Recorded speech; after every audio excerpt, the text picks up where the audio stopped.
दोस्तों, प्राचीन भारत के इतिहास के अंतर्गत हमारा जो टॉपिक चल रहा है वो है मौर्य वंश। हमने अपनी पिछली क्लास में मौर्य वंश के संस्थापक और प्रथम शासक चंद्रगुप्त मौर्य के बारे में तरीके से जाना था। किसके बारे में जाना था? मौर्य वंश के संस्थापक और प्रथम शासक चंद्रगुप्त मौर्य के बारे में। चंद्रगुप्त मौर्य के बारे में विस्तार से जाना था। दोस्तों, चंद्रगुप्त मौर्य ने कौटिल्य, जो कि उनके गुरु थे, उनके प्रधानमंत्री थे, उनके साथ मिलकर के 321 ईसा पूर्व में नंद वंश पर आक्रमण किया और नंद वंश के अंतिम शासक घनानंद को पराजित करके उसके नंद वंश का अंत करके वहां पर एक नई वंश की स्थापना की जिसका नाम था मौर्य वंश।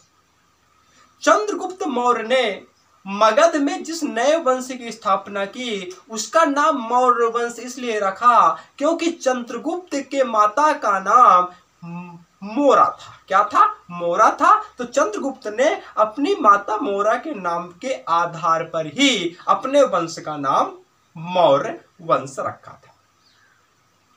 दोस्तों, ये वही चंद्रगुप्त है। जब चंद्रगुप्त छोटे थे तो कौटिल्य, चाणक्य यानी कि विष्णुगुप्त ने एक शिकारी से चंद्रगुप्त को 1000 कारसापण में खरीदा था। कितने में खरीदा था? कौटिल्य ने शिकारी से चंद्रगुप्त बालक को 1000 करसापण में। चंद्रगुप्त मौर्य ने मगध में मौर्य वंश की स्थापना की और 322 ईसा पूर्व में मगध की राजगद्दी यानी कि मौर्य वंश के शासक बने, मगध की राजगद्दी पर बैठे और 322 ईसा पूर्व से 298 ईसा पूर्व तक मौर्य वंश के शासक के रूप में कार्य किया। 298 ईसा पूर्व के लगभग चंद्रगुप्त मौर्य दक्षिण भारत के कर्नाटक के श्रवणबेलगोला पहुंचते हैं, जहां पर एक चंद्रगिरी पर्वत स्थित है। वही चंद्रगिरी पर्वत पर पहुंचकर इन्होंने अन्न जल का त्याग कर दिया और जैन धर्म के संलेखना विधि से, जैन धर्म के किस विधि से? जैन धर्म के संलेखना विधि से अपने प्राणों का त्याग कर दिया। संलेखना विधि से क्या किया? प्राणों का त्याग। चंद्रगुप्त मौर्य ने अपने जीवन के अंतिम समय में जैन आचार्य भद्रबाहु से प्रभावित होकर के जैन धर्म स्वीकार किया था। जैन धर्म में चंद्रगुप्त मौर्य को दीक्षित करने का कार्य भद्रबाहु ने ही किया था। चंद्रगुप्त मौर्य को इतिहासकारों ने वर्ण, अलग अलग वर्ण का बताया है। चंद्रगुप्त मौर्य को इतिहासकारों ने अलग अलग वर्ण का बताया है, यानी कि इतिहासकारों में चंद्रगुप्त के वर्ण को लेकर के काफी मतभेद दिखाई देता है। जैसे कि मुद्रा राक्षस और कथा सरित सागर के अनुसार चंद्रगुप्त मौर्य शूद्र वर्ण के थे। जैन और बौद्ध ग्रंथ के अनुसार, विशेष करके बौद्ध ग्रंथ के दिव्यवदान के अनुसार, बौद्ध ग्रंथ दिव्यवदान के अनुसार बिंदुसार और अशोक क्षत्रिय वर्ण के थे, जिससे स्पष्ट होता है कि इनके पूर्वज चंद्रगुप्त मौर्य भी क्षत्रिय वर्ण के थे। इतिहासकारों में एक प्रसिद्ध इतिहासकार है रोमिला थापर। रोमिला थापर ने चंद्रगुप्त मौर्य को वैश्य वर्ण का स्वीकार किया है। किस वर्ण का स्वीकार किया है? वैश्य वर्ण का। दोस्तों, चंद्रगुप्त मौर्य को यूनानियों ने अलग अलग नामों से संबोधित किया है, जैसे कि सेंड्रोकोटस, एंड्रोकोटस और सेंड्रोकोप्टस। चलिए ठीक है, ये चंद्रगुप्त मौर्य की बात हो गई। इनके बारे में हमने विस्तार से अपनी पिछली क्लास में जाना है और हमारा वह वीडियो, वह क्लास हमारे YouTube पर अपलोड है, आप चाहें तो वहां जाकर देख सकते हैं। चलिए 298 ईसा पूर्व में चंद्रगुप्त मौर्य संलेखना विधि से अपना प्राण त्याग देते हैं। तो उनका पुत्र बिंदुसार, कौन? बिंदुसार। चंद्रगुप्त मौर्य के उत्तराधिकारी कौन थे? तो बता दें, चंद्रगुप्त मौर्य के उत्तराधिकारी उनके पुत्र बिंदुसार थे। कौन थे? बिंदुसार, जिन्होंने मौर्य वंश के दूसरे शासक के रूप में 298 बीसी से, कब से? 298 बीसी से 273 बीसी यानी कि 273 ईसा पूर्व तक शासन किया। दोस्तों, बिंदुसार चंद्रगुप्त मौर्य के पुत्र एवं महान सम्राट अशोक के पिता थे। बिंदुसार के माता का नाम दुर्धरा था। क्या नाम था बिंदुसार के माता का? बिंदुसार के माता का नाम दुर्धरा था। दुर्धरा। तो ठीक है, बिंदुसार के माता का नाम दुर्धरा था। बिंदुसार को अमित्रघात की उपाधि प्राप्त है। कौन सी उपाधि प्राप्त है? अमित्रघात की। अमित्रघात की। अमित्रघात का मतलब होता है दुश्मनों का नाश करने वाला, शत्रुओं का नाश करने वाला। अच्छा, एक बात और कि चंद्रगुप्त मौर्य के अलग अलग उत्तराधिकारियों का जिक्र प्राप्त होता है, जैसे कि पुराणों में। किसमें? पुराणों में चंद्रगुप्त मौर्य का उत्तराधिकारी भद्रसार या बरिसार को बताया गया है। जैन ग्रंथ राजबली में चंद्रगुप्त मौर्य का उत्तराधिकारी सिंहसेन नाम के व्यक्ति को बताया गया है। किंतु परिशिष्ट पर्वन एक ऐसा ग्रंथ है जिसमें बिंदुसार के नाम का उल्लेख मिलता है। परिशिष्ट पर्वन की माने तो परिशिष्ट पर्वन के अनुसार, परिशिष्ट पर्वन के अनुसार चंद्रगुप्त मौर्य का उत्तराधिकारी उनका पुत्र बिंदुसार था। कौन था? बिंदुसार। और इसी ग्रंथ के अनुसार कौटिल्य ने बिंदुसार का नामकरण किया था। किसने नामकरण किया था बिंदुसार का? कौटिल्य ने। अब कौटिल्य बिंदुसार का नामकरण क्यों ना करें भाई? जो कौटिल्य थे यानी कि जो चाणक्य थे, वो चंद्रगुप्त मौर्य यानी कि बिंदुसार के पिता के गुरु थे।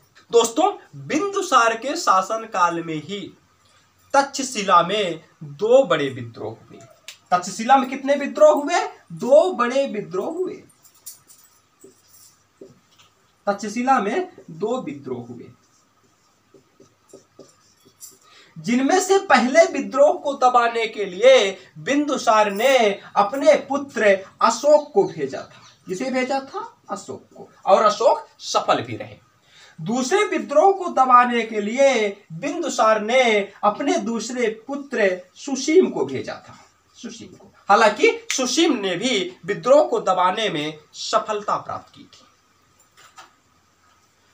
अब बातें कि जैसे चंद्रगुप्त मौर्य के राज दरबार में सेल्यूकस निकेटर का राजदूत मेगस्थनीज रहता था, ठीक उसी प्रकार बिंदुसार के राज दरबार में किस विदेशी शासक का राजदूत रहता था? तो बता दें कि बिंदुसार के दरबार में सीरिया के शासक एंटियोकस प्रथम, सीरिया के शासक एंटियोकस प्रथम, एंटियोकस प्रथम का राजदूत डाइमेकस रहता था। डाइमेकस। तो ठीक है, जब भी आपसे पूछ लिया जाए कि बिंदुसार के राज दरबार में किस विदेशी शासक का राजदूत रहता था, तो बता देंगे सीरिया के राजा एंटियोकस प्रथम का राजदूत डाइमेकस रहता था। देखिए, कुछ जानकारियां ऐसी भी मिलती हैं कि एक बार बिंदुसार ने सीरिया नरेश एंटियोकस प्रथम से 3 चीजों की मांग की थी। कितने चीजों की मांग की थी बिंदुसार ने सीरिया के राजा एंटियोकस प्रथम से? 3 चीजों की। पहला था अंजीर, क्या था? अंजीर। और दूसरा था अंगूरी मदिरा, अंगूरी मदिरा। और दूसरा था यूनानी दार्शनिक, एक यूनानी दार्शनिक। तो कहा जाता है कि एंटियोकस प्रथम यानी सीरिया के राजा एंटियोकस प्रथम ने बिंदुसार के इन दोनों मांगों को यानी कि अंजीर और अंगूरी मदिरा को भिजवा दिया था, यानी कि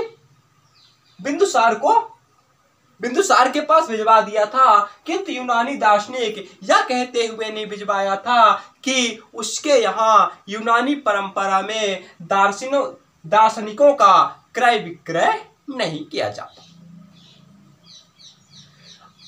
अगर हम थेरवाद की माने, थेरवाद के अनुसार बिंदुसार ब्राह्मण धर्म का अनुयायी था। किस धर्म का अनुयायी था बिंदुसार? ब्राह्मण धर्म का, ब्राह्मण धर्म का। बिंदुसार ब्राह्मण धर्म का क्या था? अनुयायी था। किंतु दिव्य वदान ग्रंथ के अनुसार बिंदुसार आजीवक संप्रदाय से भी प्रभावित था। ठीक है, बिंदुसार की 273 ईसा पूर्व में मृत्यु हो गई। अब 273 ईसा पूर्व में जब इनकी मृत्यु हो गई तो इनके पुत्र अशोक मौर्य वंश के शासक बने। क्या हुआ? मौर्य वंश के शासक बने। कौन भाई? बिंदुसार के योग्य पुत्र अशोक।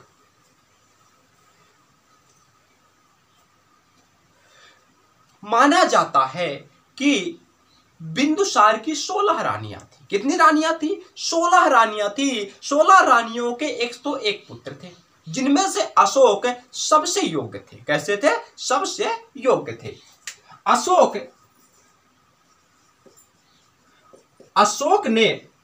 सम्राट अशोक ने 273 ईसा पूर्व में, 273 ईसा पूर्व में राज्यरोहण करवाया। क्या किया? राज्यरोहण करवाया। और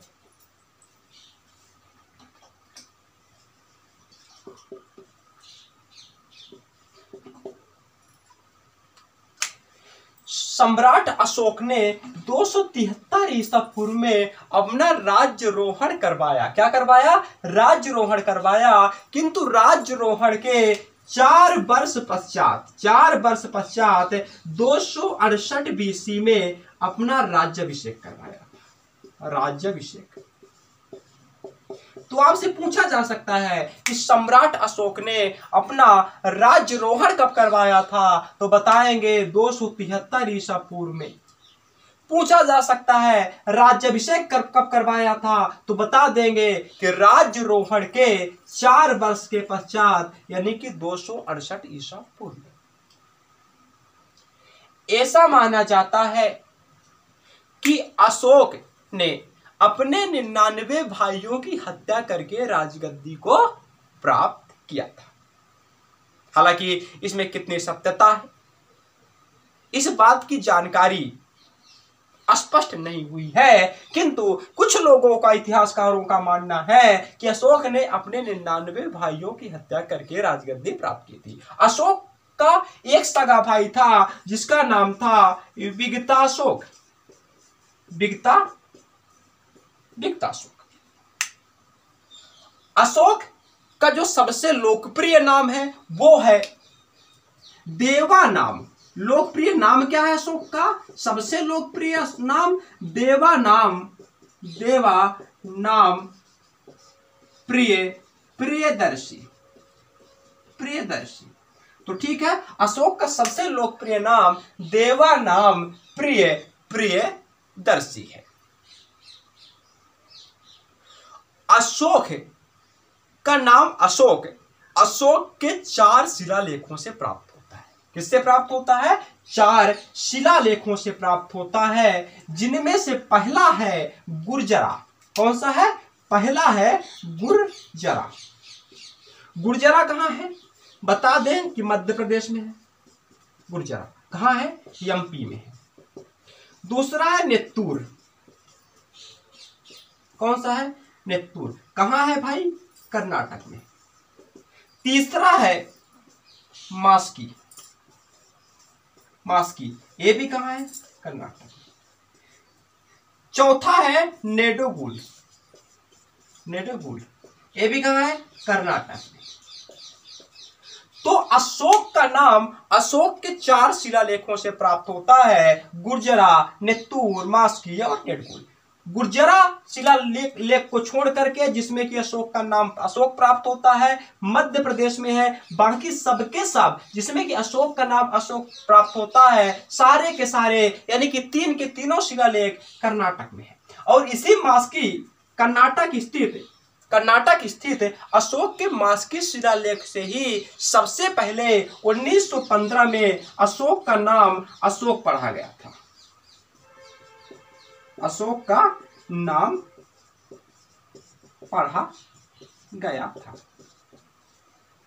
तो ठीक है, 1915 ईस्वी में सबसे पहले अशोक का नाम अशोक कर्नाटक स्थित अशोक के मास्की शिलालेख से पढ़ा गया था। तो ये तो हो गई बात अशोक के शिलालेखों की जिसमें कि अशोक का नाम अशोक मिलता है।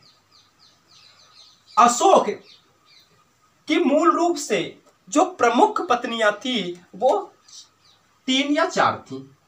3 जो मुख्य है देख लेते हैं।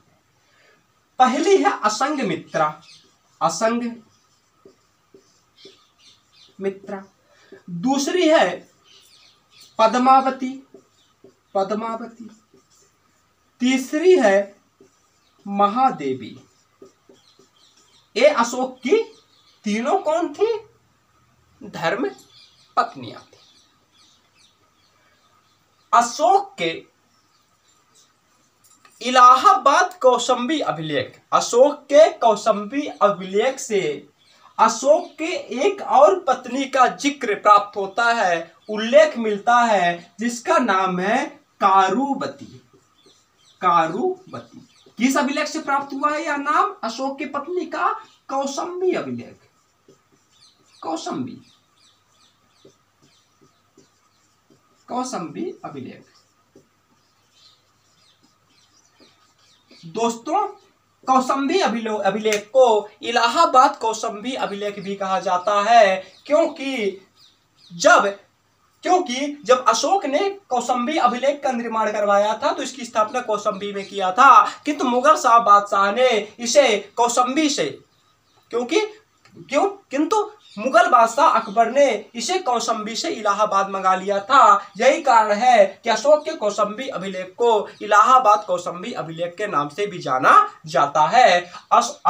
अशोक के कौशांबी अभिलेख से उसकी एक पत्नी कारुवती का उल्लेख मिलता है, साथ में इसके पुत्र तेवर का उल्लेख भी कहां से मिलता है? इसी कौशांबी अभिलेख से मिलता है, जिससे स्पष्ट है कि तेवर कारुवती का पुत्र था, यानी कि अशोक का पुत्र था। अशोक ने अपने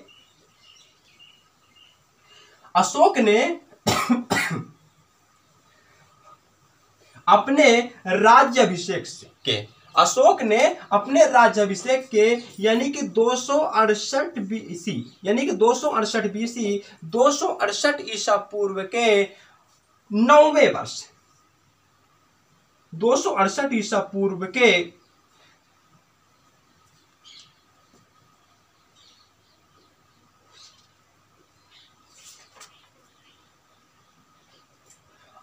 अशोक ने अपने राज्याभिषेक 268 ईसा पूर्व के यानी कि 268 बीसी के 6वें वर्ष, किस वर्ष भाई? 6ठे वर्ष 261 ईसा पूर्व में 261 बीसी में कलिंग विजय किया था।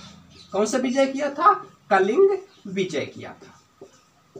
अशोक ने 261 ईसा पूर्व में कलिंग का विजय तो कर लिया, किंतु वहां हुए खून खराबा मार काट से अशोक का हृदय दुखित हो उठा, अशोक का हृदय पिघल गया, अशोक का हृदय परिवर्तित हुआ, अशोक का मन अहिंसा के मार्ग पर चल पड़ा और अशोक ने बौद्ध धर्म को स्वीकार कर लिया। किसे स्वीकार किया? बौद्ध धर्म को स्वीकार किया। किस विजय के पश्चात? कलिंग विजय के पश्चात। तो अशोक किस धर्म के अनुयायी थे? तो बता दें कि अशोक बौद्ध धर्म के अनुयायी थे। अशोक के कलिंग विजय की जानकारी अशोक के 13वें शिलालेख से प्राप्त होता है। किससे प्राप्त होता है? 13वें शिलालेख से।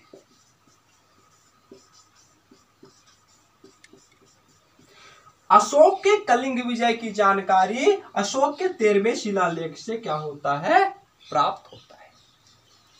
अशोक के पुत्र का नाम महेंद्र था, जो प्रमुख था। पुत्र तो कई थे, लेकिन जो प्रमुख था, जैसे कि कुणाल भी उनका पुत्र था। अशोक का कौन था?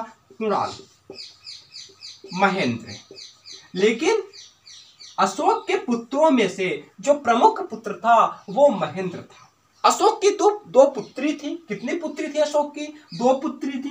कौन कौन? तो बता दें कि संघमित्रा और चारुमती।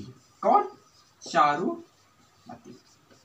इनमें से जब अशोक बौद्ध धर्म के महत्व से परिचित हुआ, बौद्ध धर्म को स्वीकारा, तो अपने पुत्र महेंद्र और पुत्री संघमित्रा को बौद्ध धर्म के प्रचार प्रसार हेतु सिंघल द्वीप यानी कि श्रीलंका भेजा था। तो ठीक है, अशोक के बारे में इतनी सारी जानकारियां हमने इकट्ठी की, जो कि प्रत्येक प्रतियोगी परीक्षा की दृष्टिकोण से बेहद ही महत्वपूर्ण है। अब अशोक की मृत्यु हो जाती है। अशोक की मृत्यु के पश्चात अशोक के उत्तराधिकारियों के रूप में जिन 3-4 शासकों का नाम प्राप्त होता है वो ऐतिहासिक लगते हैं। कैसे लगते हैं? ऐतिहासिक लगते हैं। जैसे कि कुणाल को अशोक का उत्तराधिकारी माना गया। कुणाल। दूसरा संप्रति जो कि अशोक का पौत्र था। तीसरा दशरथ जो कि अशोक का पौत्र था। और चौथा बृहद्रथ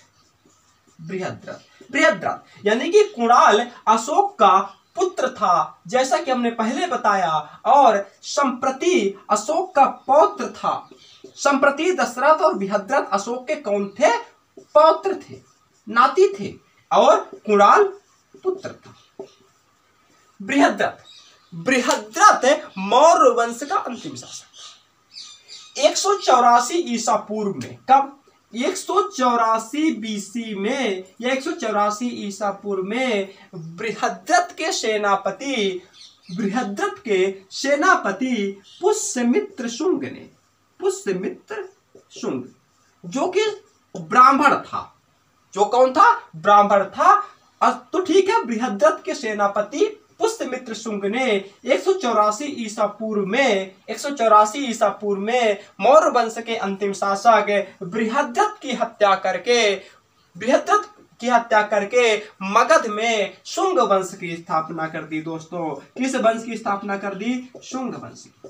तो ठीक है, 184 ईसा पूर्व में मौर्य वंश के अंतिम शासक बृहद्रथ की हत्या उसके सेनापति पुष्यमित्र शुंग ने की और मौर्य वंश का अंत करके मगध में शुंग वंश की स्थापना कर दी। तो ठीक है दोस्तों, ये अशोक से संबंधित विशेष जानकारियां हो गई। अब मौर्यकालीन शासन प्रशासन, सामाजिक जीवन, ग्रामीण जीवन, व्यापार, इन सब के बारे में हम अपने अगले क्लास में जानेंगे। यदि आपको मेरी यह क्लास पसंद आई हो तो प्लीज वीडियो को लाइक कर दें और चैनल को सब्सक्राइब कर दें। तो ठीक है दोस्तों, जय हिंद, जय भारत।